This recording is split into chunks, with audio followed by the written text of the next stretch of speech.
Alright, so before we get rolling, so with Titus, we'll talk about this next time, but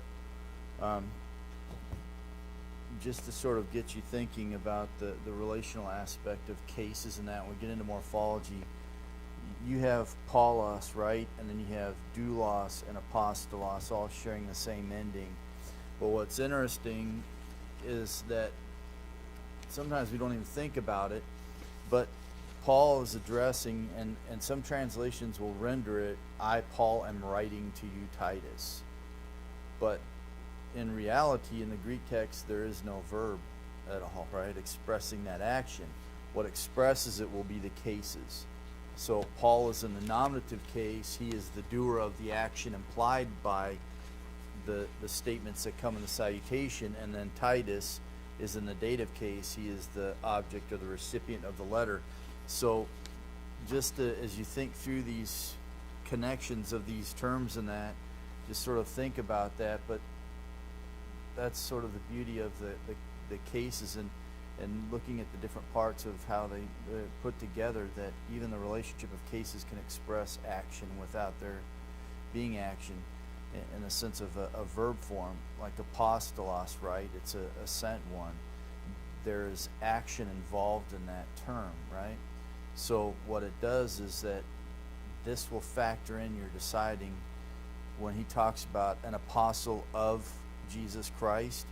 Is Jesus Christ the doer of the action? Is he the object of the action? Is it possessive, right? So then you start talking about, well, what kind of genitive is Jesus Christ, right? Because it is in the genitive case, but how is it being used? Part of how you will determine that is apostolos being verbal action implied in the noun. So just to say, those are all things that are in there, right, that we are going to wrestle with in that, but all the little elements help guide us along. The other thing I think it's interesting is that if you look at the progression of the statement, right, according to the faith of the elect of God, right? So he takes us from the individual and that faith back to the ultimate source, right? So just those kinds of movements, just to say those are the kinds of movements we're looking for. And when you then start thinking about the rest of the letter, the great thing about the letters is the salutation tells you much about what's going to be dealt with in the rest of that letter. So whatever connections are being made there will be made all the way through the letter. So we'll talk about more of the complexity of the argument that he makes in the intro, but just to say, that's, if you want to start thinking down those lines, and we'll start discussing those things more as we get into morphology aspect. So all right, so let's get into, so I'm going to add this will, like I say, will be added to part 2, but it's not in your notes now, but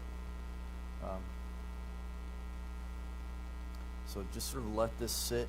Some of the terms I'm going to talk about tonight will just keep coming back to them over and over again, so don't worry about the definition, you'll get it, and I try to keep it as reduced as we can in introducing terminology, linguistical terminology, right? Because we don't want it to become overbearing, because otherwise you sort of like get disheartened and say, forget it, and there's too many things to know. But enough to say there's it sort of enlighten our eyes a little bit and then move on. But so we're going to deal with phonology still. Next time we're going to look at morphology. But if you want to turn your notes for part 2 on page 10, because we're going to go back and look at these things again. So if you want to have that open and ready, we'll head back there, because I want to talk a little bit more about the vowels and the diphthongs and that kind of thing.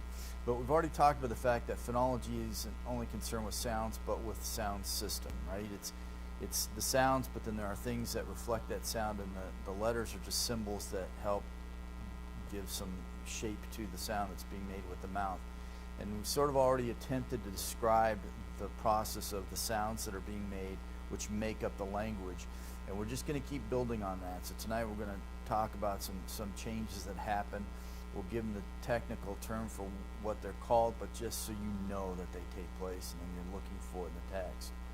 If we look at these elements like consonants and vowels, we look at them by themselves, these sound units independently don't have any meaning.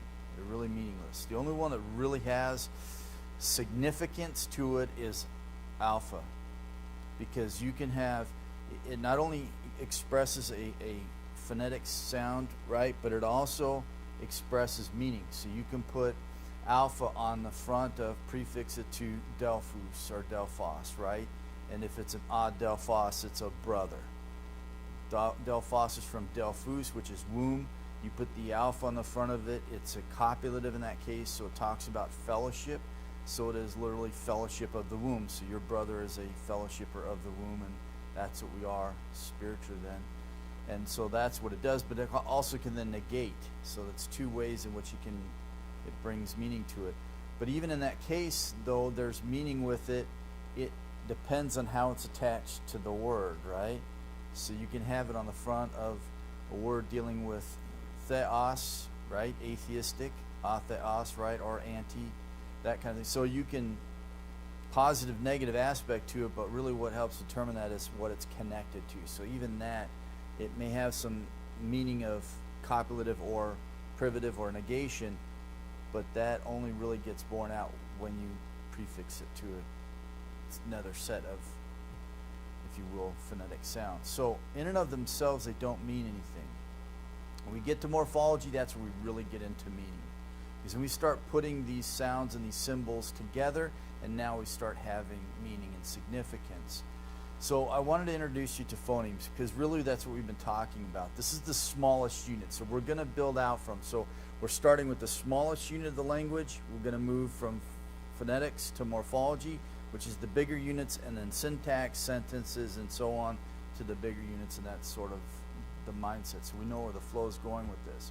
But all languages has made up of organized sounds, every single one of them. They may not have a written form to it, but they all have organized sounds.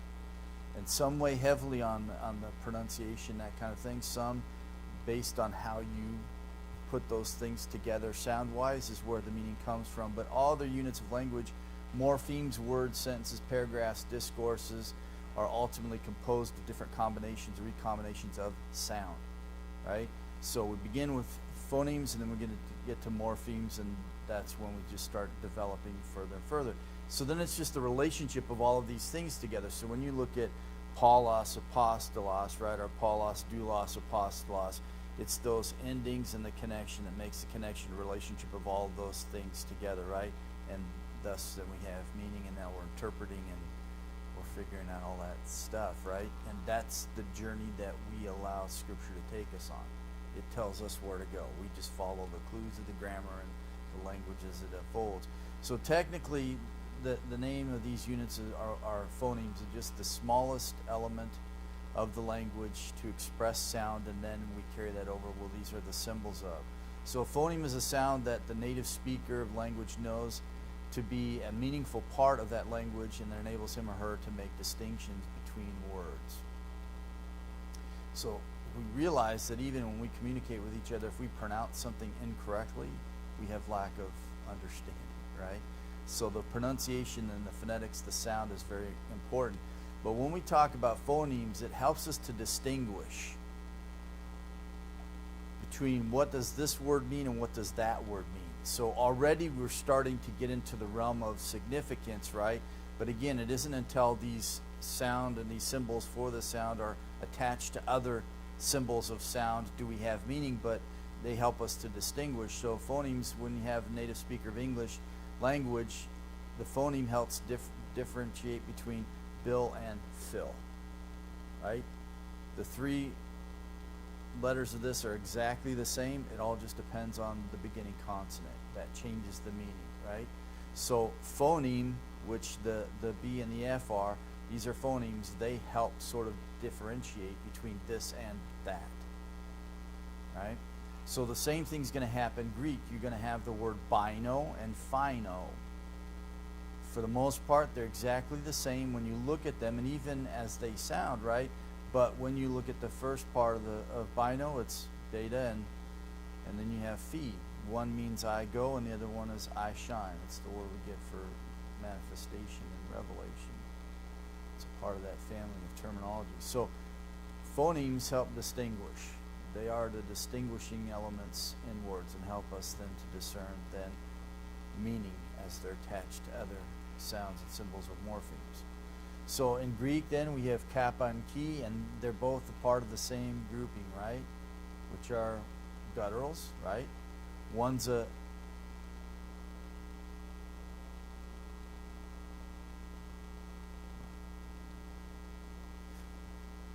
so both of them are gutturals, right? One is a unvoiced and chi is the aspirate, right? But what's interesting is that in a sense, when you come across them in words like eke and eke, they will sound exactly the same to you. Right? Except for the mere aspiration with the key, right? So you'd have an eke, but when you pronounce it, right, if you're in a hurry and you're not going to give that, right, the aspirated sound usually, and you're going to move on, then these two words can sound the same. But in writing, the distinguishing factor is the phoneme, right, kappa and chi. So that's what we're concentrating on. We realize then, and we look at that, and we can acknowledge these things, and we'll differentiate between there and he has, which is a huge difference, right? But it only has significance once you put it in the context of other phonemes combined together to create phoneme or morphemes, which then give meaning and significance, right? So it's just, that's what we're going to start getting into. Then we'll talk about aorist and future tense and all these things. We're going to deal with phonemes connected to other phonemes, which make morphemes, which then give us meaning and significance. But all those little elements we're going to pull apart and find and discover the truth that's there. So even the smallest phonetic change can have a strong impact on meaning, right? The little things matter. Give an example. John's Gospel is another case in Romans 5. But in John's Gospel, he gives us his purpose statement in chapter 20, verse 31. And in some manuscripts, you have pistuite, that you keep believing, okay? Which, if it is this, he is writing his letter to believers. In other words, his gospel would be intended to encourage believers to keep on believing and trusting in Christ and so on. But some manuscripts have the sigma in there. So all of the differences between this and this is one phoneme. But when you put it in here and combine it with these, it would then be addressing to an unbeliever that you may believe, future tense. So when you're studying through the Gospel of John, right, you have to figure out, well, is it this or is it that? And I would suggest to you that it's both. What's interesting is that if you read through John's Gospel, you can see both aspects woven all the way through the Gospel. You can see where it's an exhortation to those to keep believing, and you can also see exhortations to those to put their faith and trust in Christ. So even when you look contextually, the deciding factor is really tough. I would say that it leans more towards it's written to unbelievers, but at the same time, like I say, when you look at the body of evidence of the gospel overall, it's really tough to make that distinction. But it all comes down to one phoneme, right? So one letter combined with a group of other letters can change a lot, right? Can change a lot. Romans 5 is another example, and we won't get into that, but so you won't find a lot like this, but you will find this, right? So that just exhorts us that the little things matter. Understanding these little elements really are crucial for us. They do have an impact on, right, our belief and that kind of thing, and so we need to pay attention to those things, but that's what we will run into is the significance of these things. So consonant changes, we started looking at consonants. So if you want to look at page 10 of your notes, we'll kind of go back and just review these a little bit, but I want to talk about some of the changes that we will see happening. Give a technical term to define it so you know, but we'll just keep repeating these terms over and over again. You'll keep seeing them, But once we start moving into morphology and putting these pieces together, changes are going to start happening with the consonants and vowels. And so this is sort of get us thinking along those lines.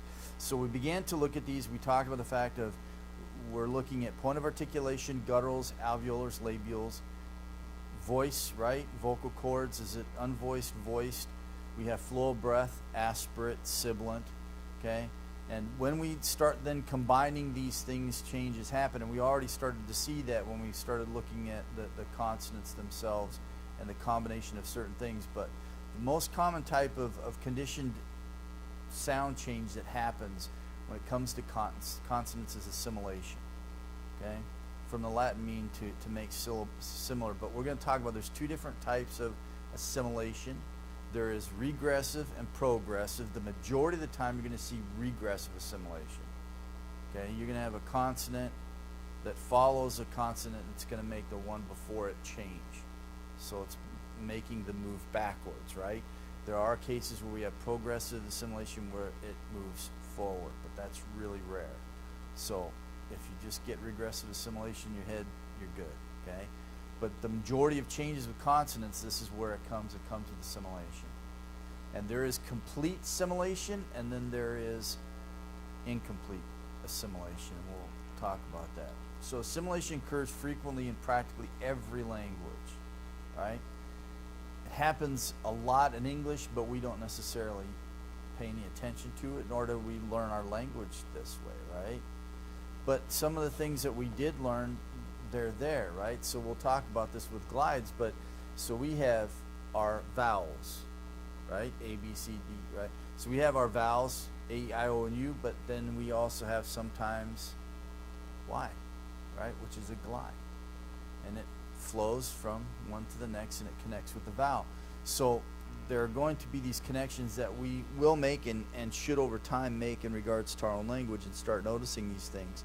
But the terms of articulation, assimilation of consonants usually involves one consonant becoming more like another in point of articulation, manner of articulation, or of voicing, which we've looked at all these different elements. So this is an example we saw from Colossians chapter 2, verse 2. This is what you're going to see in your Greek text. Okay, this is the word that we're going to focus on in this here. And so when you find it, you're going to see it in your text like this, but you're going to want to break it down, right, to get to the roots of and understand combination of. And so this is a combination of preposition soon, vibastantes. Now here's what's interesting is that actually, so if we take this part off here, okay, if we take this off here, we have this. Okay, vibas. This is a reduplication of this. We'll talk about this in perfect tense. So you basically have the initial consonant is going to be reduplicated here, and it's going to have a connecting vowel. So anytime you connect these things, we'll talk about this when we get to morphology, but anytime we connect endings, you have to have vowels that connect the consonants to it, right? So the same thing with here. You have reduplication. It's going to have a vowel here to help combine it. So drop that off. And really, this is where you get your triliteral root, and you can take it back to actually ba, right?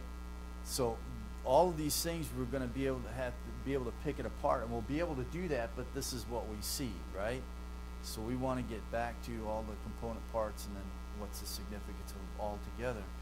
And so knowing those roots from Metzger's book will be really helpful. I wouldn't worry about all the vocabulary in the front of that book yet. Just worry about that triliteral roots, and you'll start to see those over and over again and start looking for those. So when we then put this preposition on the front soon, there's going to be an impact, consonant to consonant, right?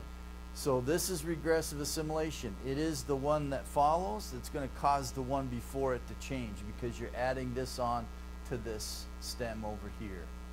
So it's going to cause the new to change. And it's going to stay in a nasal, right? Because it's going to still have that flow of breath going up a nasal cavity. But because beta is a, what kind of labial, right? It's going to make the new become a mu. Yep. So in this case, we would refer to this as not a complete assimilation. A complete assimilation is when it would become the exact same letter. Okay? So this is assimilation, but it's not complete assimilation, but it is assimilation. There are elements in which it still retains, it's a nasal, but it becomes a labial nasal rather than an alveolar nasal, right? But it still stays within the framework of what's there, right? So assimilation can be divided up into two broad groups depending on the direction of the change. Regressive, progressive. Regressive looks back, progressive looks forward. Regressive assimilation, a consonant becomes more like the one that follows. In other words, the force of change proceeds backwards, okay? And we're going to see this over and over again. The most common type of assimilation is the regressive. And the most common is this kind of regressive assimilation. It's partial assimilation, not complete assimilation.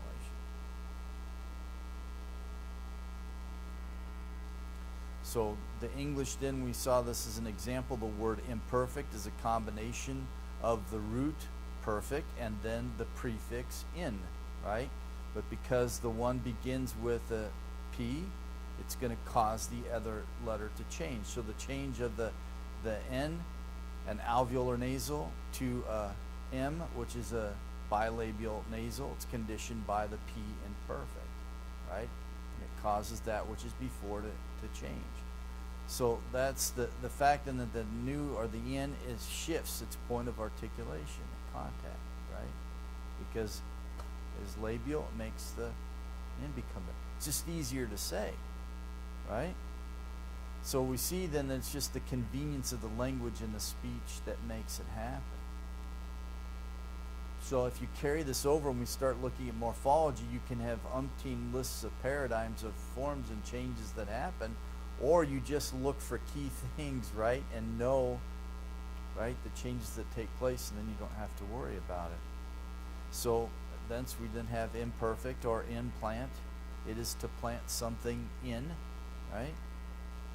But because one is a labial, it causes the other one to become labial. And again, it's a partial. Now, an example that we have of assimilation in Greek in which it is complete assimilation is when you combine the preposition in and meno. I abide in meno. The mu, being a labial nasal, causes the nu, which is an alveolar nasal, causes it to change to a labial, but it becomes the exact same letter. So in your Greek text, you will see meno. But then you will know, I can pull this apart, and these are two different words, right? And then what you want to do then when you deal with that, because you have the first one, it's prefixed with a preposition. That preposition oftentimes brings meaning to the secondary word, right? And you want to be able to figure out what the significance of that meaning is in doing that. So you need to be able to see that there's two different words there.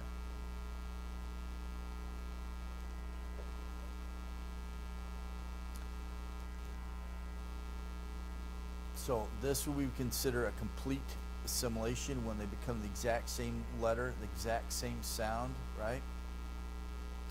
Nothing distinguishable. If assimilation is partial, then we get the same here, but this is the same that we see in every other case. And this is pretty easy to see because here is, right? This is what? P is what kind of consonant? Labial, right? Unvoiced labial. What's this? Aspirated labial, right? So this causes this to become that. So you basically have double aspirated letter, right? So what happens with all of these consonants then, even the aspirated ones, they will cause change. We will have dissimilation when we have tithemi, because that is your root. We want to prefix it because you're going to make it a me conjugation. So you have the me ending, and you have the reduplication that happens on the front, thithemi. But in that case, the aspirated letter causes the other one to deaspirate because they're the same consonant, right? So they do tithemi. and it's just a deaspirated tau. So we'll talk about that, but for the most part, most of the changes are assimilation, assimilating itself to, not desimilation, where it's unassimilating itself from. But the visual of it, you would look at it and say, right, this doesn't make sense, it's so foreign. But if you think about it phonetically, it makes complete sense, right? And so therefore, then even as you start looking at these things, you'll be able to reason why it happened. And you'll see it and know it. Progressive assimilation, this is the other kind of assimilation. This takes place when the first consonant in some way makes the second more like itself. In other words, the force of the change proceeds forwards. This is much less, and there are very few examples of this that you're going to run across in the Greek text. So like I say, it's mostly regressive assimilation that you're going to look for, not progressive, but we have to tell you it happens. So historically in English, we have this. In Old English, we have the LN combination became a double L. And basically in that case, we have complete assimilation, but it's progressive, right? The L caused the N to change, and it became complete assimilation. It became the exact same consonant, right? So you'll have this then in Greek. So essentially you're going to have this, both of them are liquids, so they glide together, easier to pronounce, it becomes double M. So I talk about that in part 5 of lesson 1, and those added extra notes there talk about more about some of those changes with the gutturals and all that kind of stuff. So, but like I say, this is the less frequent change that happens, this progressive, so don't worry about getting that one down.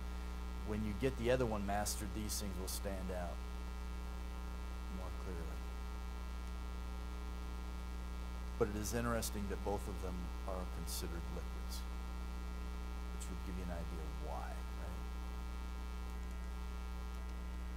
So the next thing I want to talk about is about amalgamation. So assimilation is one change that happens when we put these consonants together, and therefore learning them based on point of articulation, vocal cords, aspiration, flow, breath, all that stuff. It's important for us to know that, because that explains and makes sense for us the changes that happen to the terms. If we just learn the alphabet from the traditional way, then none of this stuff makes any sense, right? I mean, it's just sort of, you just memorize the change rather than how and know why it changed. But then in the long run, it helps, because even when you start looking at the vowels, you'll start recognizing why the vowels change the way that they do. So all of this just carries over. It's much easier with the consonants, but you'll see the same principles will play out with the vowel sounds. So the sibilants, we looked at these, and these are more than just flow of breath. There's also a combination, because originally it was kappa, right, and unvoiced, plus sigma, and then P, unvoiced with the sigma. And then these symbols became used in reference to any time you had a kappa gamma key followed by a sigma, they combined together and became xi. So when we write it out, if ever you had an ending like sata, aorist tense, right, you put that on into sigma, and the gamma will combine, and it will be xi combination. And so basically you know then that there are 2 points of articulation being spoken at the same time, right? And so what they did was just they amalgamated the 2 symbols, they combined it together because it's being pronounced together that way. So amalgamation is another one of the linguistical terms we'll learn. It changes in consonants are sometimes brought about when a word inflects, whether the declension or a noun or a conjugation of a verb. So this is going to carry over for nouns and verbs, okay? So just, this is why we're introducing it now, and then we will keep coming to it as we walk through these other parts. But we're just going to keep seeing this then play out. This is why, for me, walking back and redoing all this stuff, the first lesson is the important part, because these are the pieces that will constantly be coming back at us, and the principles and the rules are here. And that's why I think I'm going to spend time on accents too, just because that stuff's going to just carry all the way across the board. So the case of amalgamation is said to occur Example of this is when P beta and Phi amalgamate with following sigma, and they form a double consonant, psi. So when we find our terms in the Greek text, thebo, if we have aorist, now this is a sigma alpha right here, okay? But you combine a beta with a sigma, right? It amalgamates and it becomes ps. And so basically, this is going to be your stem. So if we have sigma plus kappa gamma chi, they amalgamate with the sigma to form a double consonant, xi, and then we see this in arco and arxo. And this is future, right? It's future tense. We put a sigma here to make it a future. This is the subject, the doer of the action, I. We put a sigma here, but it combines with the chi, and it becomes xi. So the difference between this and that, I rule, I will rule.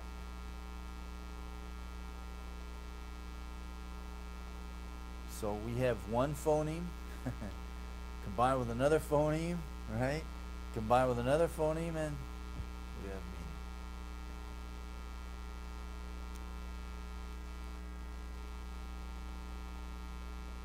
So here's Ephesians 1:4. Katos, just as he chose us in him in auto. Pra katabales, before the foundation, kosmu, before the foundation of the world. Now, I always pronounce this kosmu, cosmos. So it's a sigma, kosmu, cosmos. But actually in the time of Christ, it was beginning to be pronounced like a z, zeta. And so actually there are some inscriptions during the time of, dating back to the time of Christ, where it's actually a zeta in the place of the sigma. So it started to change in its. So I say it, cosmu, cosmos, right? It's in my head, but so here is our word right here, right? So this is aorist, okay? And we're going to take, this is a preposition ek prefixed onto this. And because this is prefixed onto this right here, which is our stem, it needs a connecting vowel that's going to come between here. But here is what we'll get back to, but this is where our connection is. Our triliteral root is leg. Okay? Everything is built around this here. But once I put the sigma alpha and connect it to this, these two things amalgamate, and that's the symbol I see. So you'll find that then you'll have to learn your vocabulary, learn the roots right, and know, because it can be a kappa, sigma, chi, sigma, right? Gamma, sigma. But knowing that, at least you have, well, there's only 3 possible endings, right? To get back to it. But as you learn vocabulary over time, more of those things will just on its way. Right? And then you'll see this form actually quite a bit in Paul's writings. So you just get the hang of that word and become familiar to it. So finally then we have alveolars, tau, delta, theta. And this is where it becomes really interesting, because there's some things that happen. So we go back to the aspirated form, right? So page 10 of our notes on part 2. Aspirates are a combination of what? Kappa, right? Unvoiced, and ha, right? The aspirated sound. Or tau, alveolar, unvoiced, plus aspirate, ha, right? So it's ka-ha, ta-ha. And then P for our labials, unvoiced, plus aspiration is paha. Okay? So keep that in mind, right? Because we're going to then prefix this word meta, okay? And we're going to add it to this word here, histemi, that has already rough breathing. This used to be systemi, But remember, they don't like the S's, so they started dropping them off. This is a case in which they dropped off the initial sigma, and to indicate it was lost, it became aspirated, the iota, histemi, which is systemi. The triliteral root is this right here, sta. Now, all this stuff you guys will do in time. You'll be able to pick it apart. But this is really cool. So we're going to drop this, and essentially this is a preposition, meta, and we're going to add it onto histemi. And this is what it becomes. Why?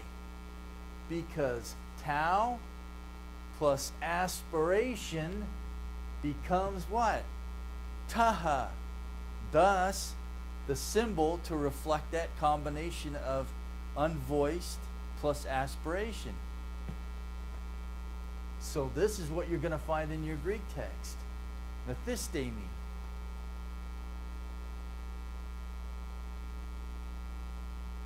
Cool? So you could have variants of this, lists upon lists of memorizing all the different changes, and you would think about all the words you'd have to memorize of all the different changes that they go through, when if you just know your consonants properly, point of articulation, right? And we'll learn more principles in regards to adding things together and that, but just you start to see this happening, right? So forget learning the consonants this way, vowels this way, and then just learn traditionally. Doesn't make any sense, right? So over time in the West, as Greek was being passed on, a lot of these things were brushed to the side, thinking this is just too complicated. Let's get it as close to English because there's such a similarity with English. Let's get it as close to that as possible. But then you end up westernizing the Greek language, even the traditional pronunciation. It's suggested that it goes back to the classical period, but likely it isn't even from then. It's just an accepted thing that everyone is utilizing, but it's more of a Western influence than it is the original, because if you listen to contemporary Greek, it's nothing like anything that we would suggest in its pronunciation, which would make you sort of suspect that the traditional way of learning how to pronounce the alphabet isn't the classical period at all, which is before the Koine period anyway, right? And all that was changing. So all of these things then you will start to see. These things you will pick up and know.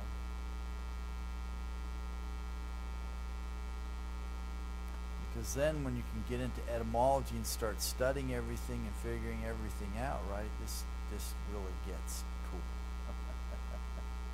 and gets to be amazing. So we have our rough breathing connected to a tau, and what does it do? It aspirates it. So our symbol to reflect that phonetic sound as we say that, right? Metistemi.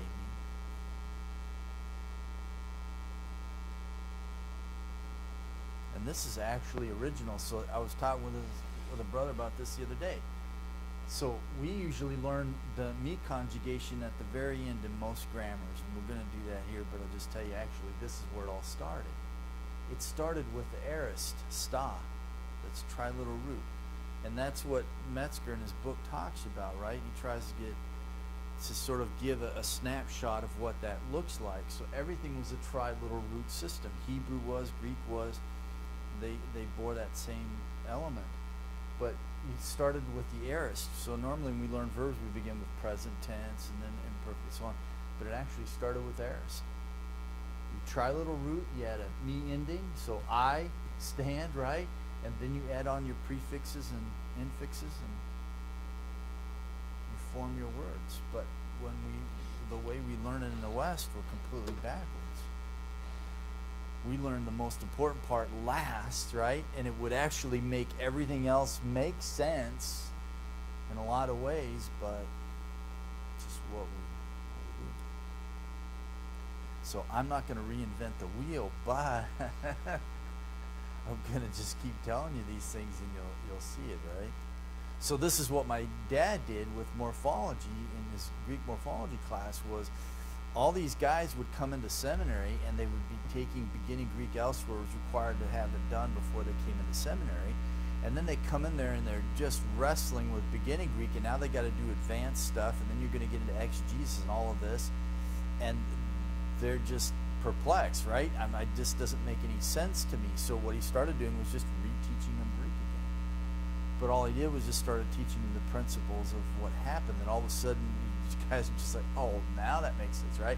And they start getting it. So my struggle was, okay, how do I bring this in at the beginning? Because the way that my dad did it for years was that he was reteaching guys who already learned Greek, right? So they already had some of this stuff in their head. He just had to put it in proper place.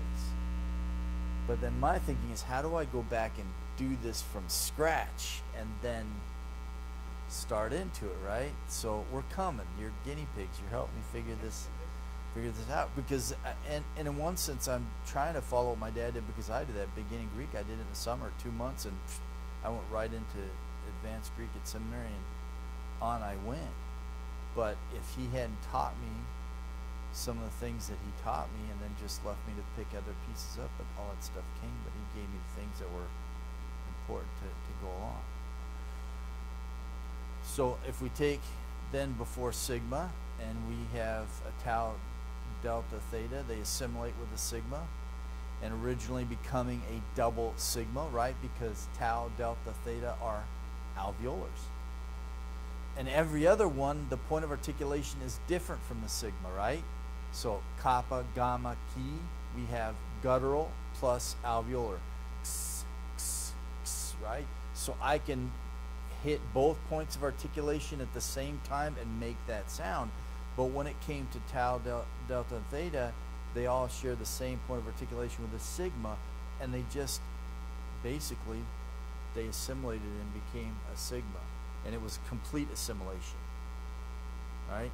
So like I say with our English word pants, we blend the T and the S together. Well, essentially that's what they did.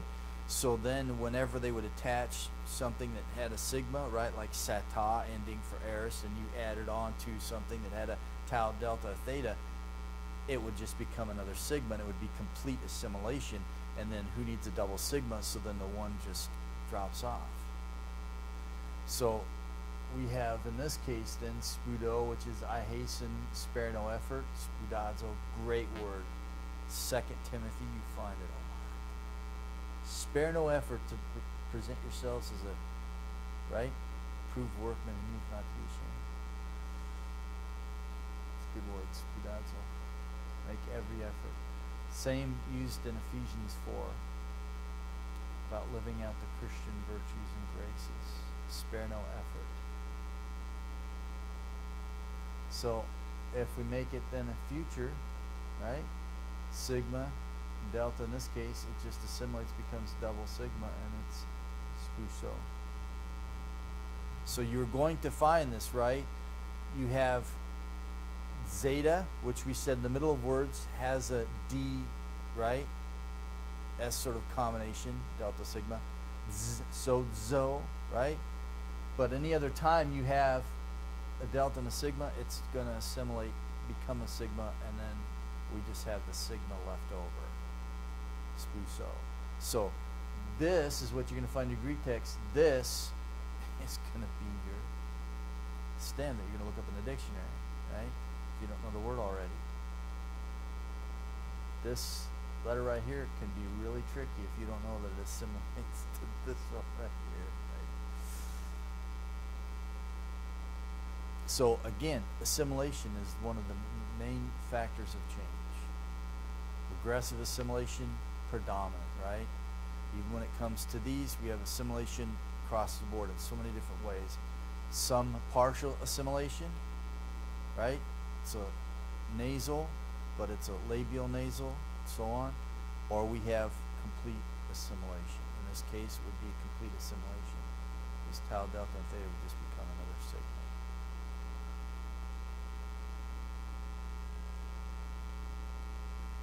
So liquids and sigmas, this is our rule. Liquids and sigmas don't go together. Lambda, mu, nu, rho. And the reason why we classify these as liquids is just the flow of breath.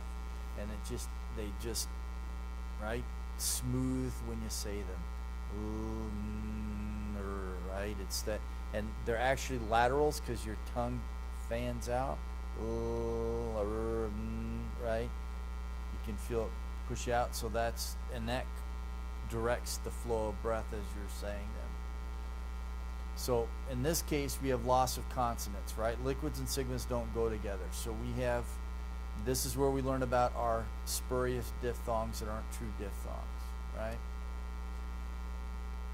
So there are going to be changes that you find in the terms where you actually have a loss of consonant, but you're going to see those spurious diphthongs A and U, and you'll know that something took place.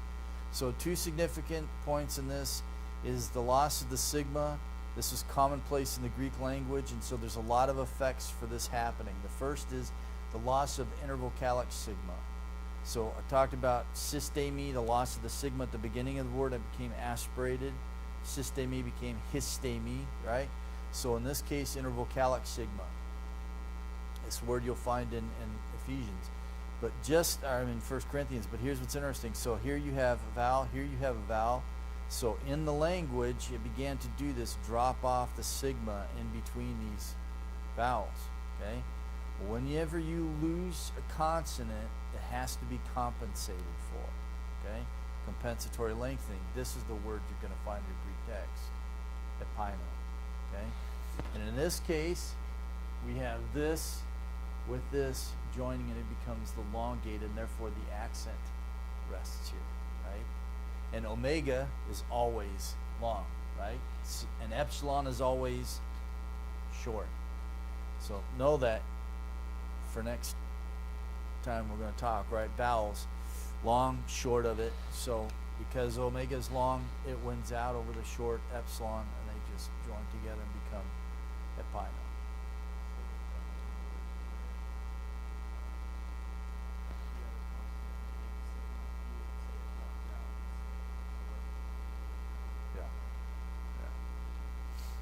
So you'll always see whenever you truly lose a letter, there has to be compensation for, right? So the other ones you had tau, delta, theta, it assimilated to sigma, it just became another sigma, double sigma, right? But then they're just combined together. We say dropped out, but initially it didn't because it's just a sigma, right? So then we just put one, and therefore, so phonetically when you say it, right? 1, 2, it doesn't matter, right? So in this case, this is what you'll find in your Greek text, but you're going to have to go back to this here. This is, this one here is rare, but you will find intervocalic sigmas dropping out though, but that's a really rare word, that example there. So loss of sigma in relation to liquids then. This is another one that we find a lot of changes in, right?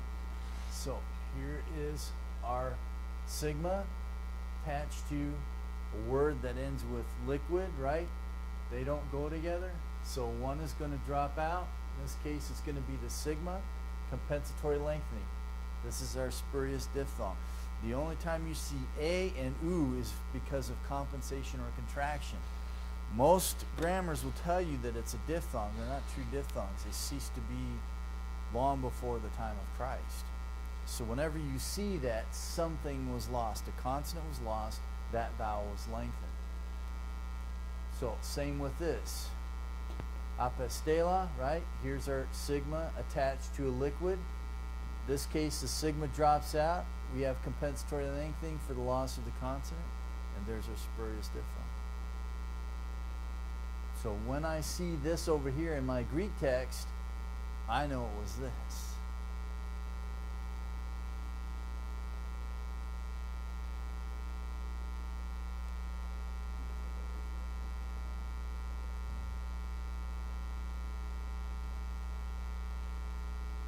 So when I see, we'll learn this, but when I see A, I'm thinking compensation contraction. When I see U, same thing.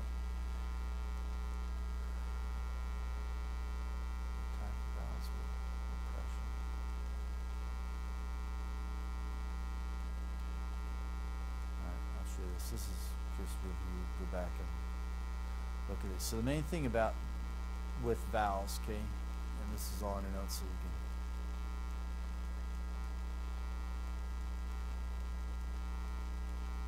By the way, I added more stuff to this later.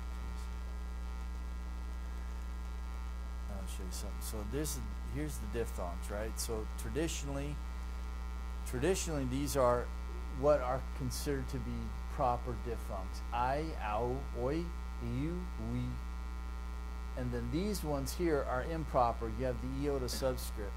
They're monophthongs. They're not diphthongs because diphthongs are two sounds, right, combined in one syllable.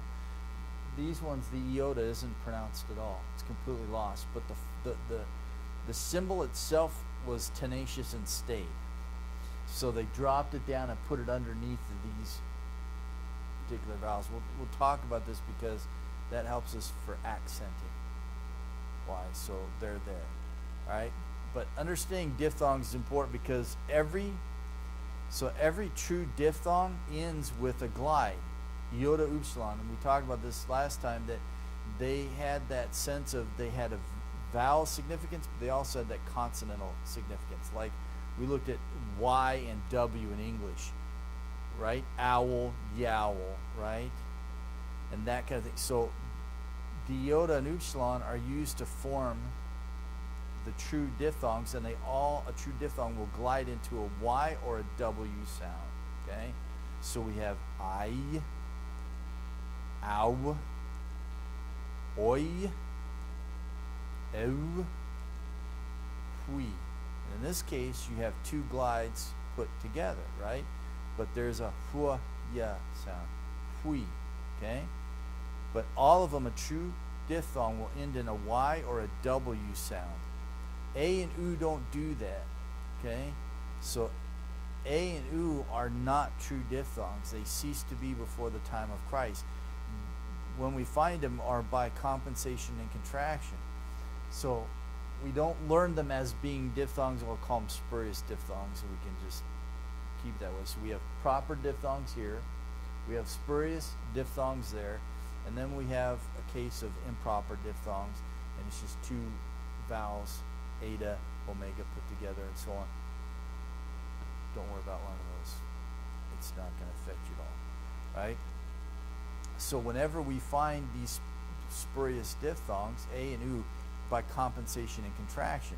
So we have liquids and sigmas, right? Don't go together. So we're going to have a dropping of the sigma, and we have the lengthening of the epsilon to A, right? Compensation for loss of the consonant. Same thing here. Sigma, liquid, sigma drops out, compensatory lengthening. Everywhere you find this, you're going to find this happening. So here's your participle. Luusa. It was luansa. So when I see us, I think ants. Okay? So these things we'll learn. Just little ditties to say to yourself, and you will think that. When I see ace, I think ints. When I see us, I think aunts. So, this is what happens. Sigma, tau, both alveolars, they do what? Assimilate, right?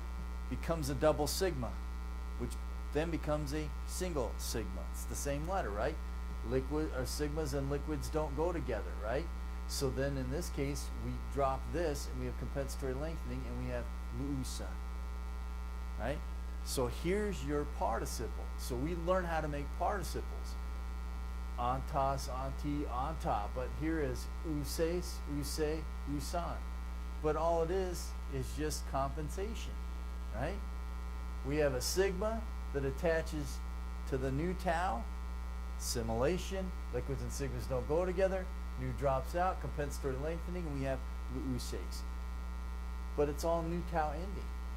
So if I learn this, okay, present active participle, nu tau tells me it's a present active participle. Well, it's the case in every one. Present active participle, right? Whether it's masculine, feminine, neuter, they all shared the same nu tau. But with the feminine, because there's a sigma involved in the ending, the changes happen. So you carry around flashcards with lists. I did this, right? And guys do this in school. They carry around flashcards with all of these different forms, and they just memorize Luon, Luantas, Luanti, Luanta, Lucie, Lueses, and they just over and over and over and over and over. But if you learn how to make it, you don't have to learn all that stuff.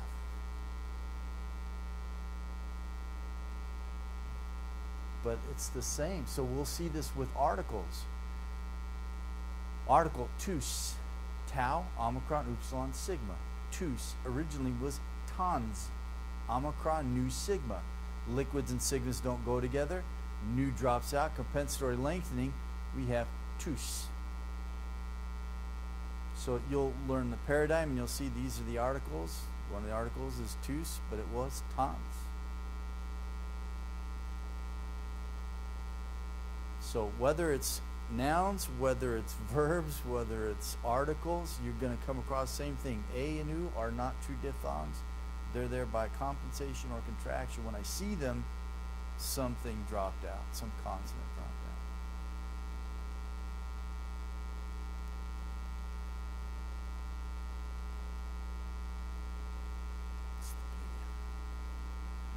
It's the beauty of it.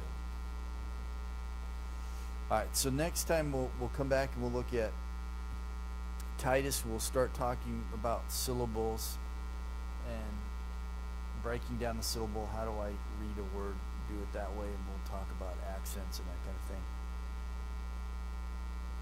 But general rule of thumb for reading is just however many vowels and diphthongs there are, there's that many syllables in a word. And basically you let the vowel and the diphthong govern the syllables. So as many consonants as that vowel or diphthong can carry, that's just the rule of thumb. So if I have a, del, fas, right, if I break it up, a, vowel stands by itself, del, epsilon, fas, omicron at the end. So I have a 3-syllable word. Sometimes you can move those consonants, right? Do them differently, but as much as you can, just follow the vowel. It's a good rule of thumb. But that'll be in your notes. If you want to read ahead for on part 4, notes, syllables and accents and all that, it's pretty explanatory, and then we'll come back and talk about that next time as we get into morphology. Paprosi, any questions?